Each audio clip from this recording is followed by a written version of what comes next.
Welcome to Not Milk Never Milk. Subscribe if you're lactose intolerant. You start by gathering tools and the replacement LR44 battery so you don't stop mid-task. Once ready, power off the Ti-30xa and lay it face down on a clean, non-static surface. This prevents damage.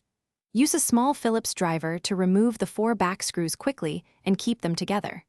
Then insert a flat tool into the small notch and pry the back cover open gently. You want to expose the battery compartment without forcing plastic that could crack. Once the compartment is visible, inspect the battery orientation and, if unclear, take a quick photo to preserve polarity information. You then use a plastic pick or your fingernail to gently lift the LR44 out of its metal clip. Avoid metal tools that can short the contacts. After removing the old cell, place the new LR44 in the same orientation, pressing it into the clip until it snaps flush. Make sure the contact points touch cleanly so the calculator will power reliably. Once the new battery is seated, reposition the back cover and align the screw holes, then tighten the 4 screws evenly so the case seats flat and doesn't stress the plastic.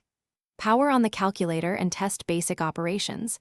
Add, subtract, recall memory to confirm the battery is functioning.